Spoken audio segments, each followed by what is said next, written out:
Dobar dan svima, moje ime je Ivana iz udruge IDEO i danas sam tu da vas uvedem u prvi video u serijalu za državnu maturu.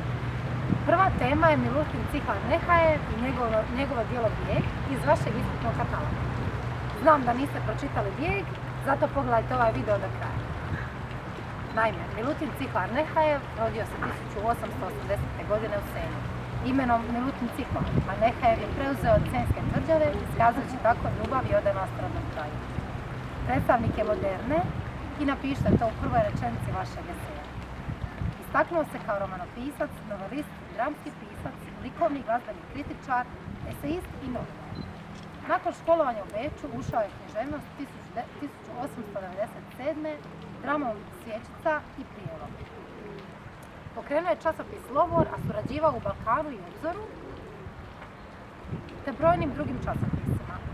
U Lovoru je objavio studiju o Đalskom, a posebice je poznata studija o Hamletu. Pisao je još i o Flaubertu, Balzacu i ostalim. Poznavao je sve važnije kritičarske autoritete Europe tog vremena i smatra se jednim od najobrazovanijih hrvatskih autora tog vremena. Ipak, cijenjen je prvenstveno kao prozaist. 1926. godine postaje predstavnik društva hrvatskih književnika. Njegova stvaralaštvo u povijest književnosti dijeli u 3 faze. Prva je faza, ona mladenačka faza, gdje se vodi realističkim konceptima u književnosti. Tako se njegove tehnike kreću od Vjenceslava Novaka pa sve do Janka Leskovara. Međutim, uskoro napušta takve koncepcije te se okreće analizi duševnih doživljaja.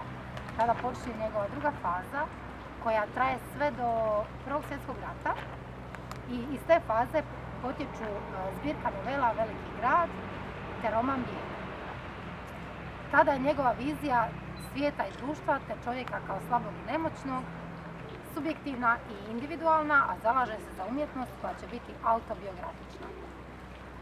Njegova treća i posljednja faza iz međuratnog je razdoblja, iz koje je najpoznatiji roman Vuci, u kojem se obrađuje povijesna nacionalna tematika primijenjena na suvremenu stvarnost. Romanu Vuci glavni su likovi, ne biste vjerovali, Zrinski i Frankopan. Tako Milutin Cihlar-Nehajev završava svoj život i stvaralaštvo 1931. godine u Zagrebu. Kako sam već rekla na početku, danas ćemo se baviti malo više romanom Bijeg. A kako biste bolje shvatili našeg Đuru, i dalje znam da niste čitali roman, pogledat ćemo Đuru u 21. stoljeću u kratkom skeču.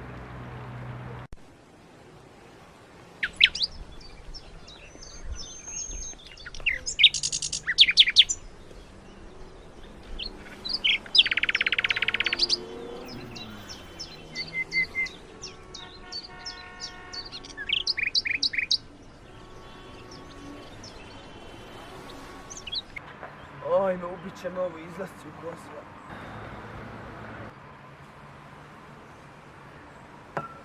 A sve je kriva ona glupa mater. Glupača. Nije mi ostavila ni kune. Mislila sam jedini joj sin, ostavit će mi nešto, ali ništa. Sve je donirala orahu u predizbornu kampanju. Još da su dobili, pa je malo uhljebili, ali ništa. I još oni verini, sinko moj. Studiram pravo u Zagrebu, tamo se taren. Nikad se nisam znao braniti kad su me maltretirali u vrtiću. Nikad nisam tija štreba na pamet. I dobro, završim 5 godina zbog nje i zbog njezinih. Diplomiram novo imotsko pravo, ali ne, majka kraljica želi da doktoriram. I dobro, ja upišem doktorat. Zašto? Zato što je volim. Naime, kad se sitim, kad smo se upoznali, slušala je arapski hip-hop u džardinu.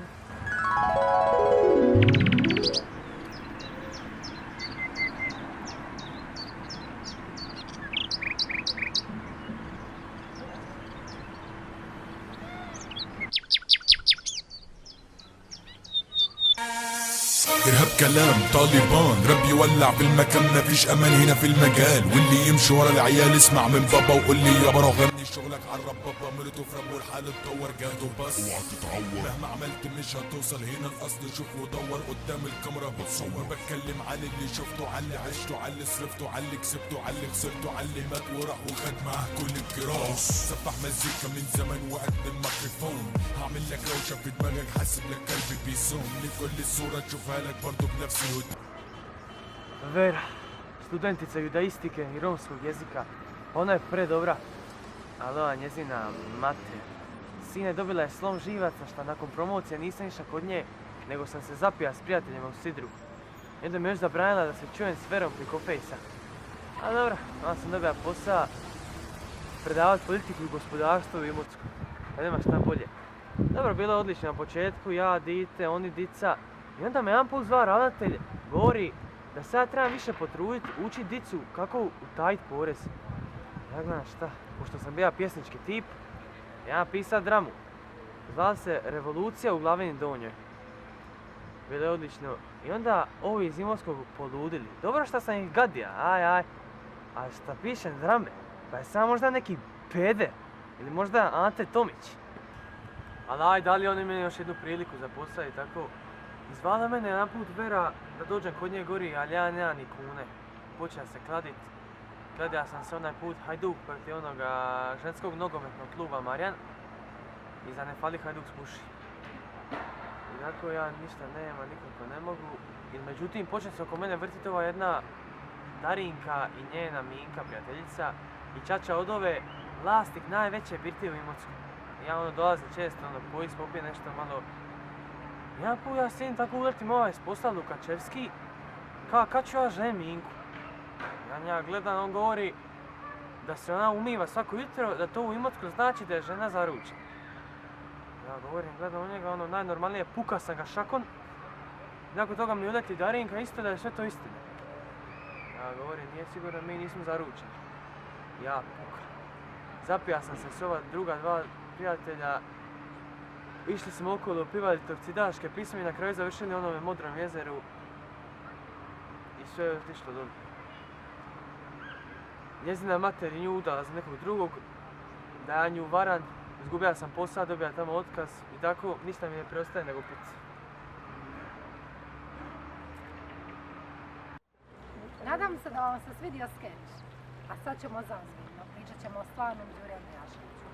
Naime, Bijeg je najbolji roman iz opusa Milutina Cihlara Nehajeva, objavljen 1909.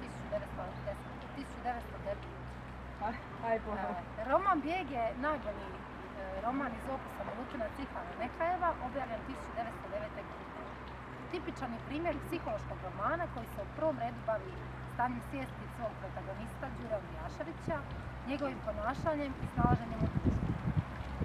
Naš je Đuro hipersenzibilan, melankoličan, ali i samosvjestan intelektualac koji manjak sve ambicije, volje i životne snage nadomješta bijegom u vlastiti svijet, a kasnije bijegom od života u smrt. S te strane, roman Bijeg može se smatrati i romanom lika. A Đurin lik nastavkom na Brijana Lovru, na Đuru Martića i brojne druge nesposobne likove u povijesti hrvatske književnosti.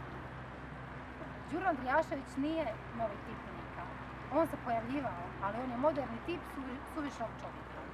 Ključ njegova neuspjeha nalazi se u njemu samome.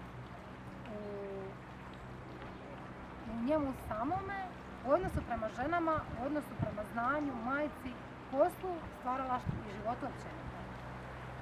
Zašto je Bijeg moderan roman? Zašto je Bijeg prvi moderan roman? Naime, tema je karakteristična modernistička, život intelektualca i umjetnika na početku 20. stoljeća. S druge strane, taj lik nije junak, nije snagator, nije epski spasilac žene. On je antijunak, daroviti, obrazovani intelektualist, sanjar, pasivan, osamljen i otuđen, Hamlet u kontemplativnosti, Leskovarac u pesimizmu i psihičkom nemiru. Sve je to naš Đuro. On je lik prožet halucinacijama, nespreman da preživi, u realnom svijetu gurnut na granicu sna i jave, ruke sudbine. On je primjer čovjeka kojem je svijet, opravdano ili ne, bio pretežak. Naime, Bijeg nema klasičnu fabulu. Prvo se Đuro vraća unatrag tehnikom retrospekcije, lirizira svoje misli i osjećaje te odstupa od klasične romanesne kompozicije umetanjem epistolarnih formi.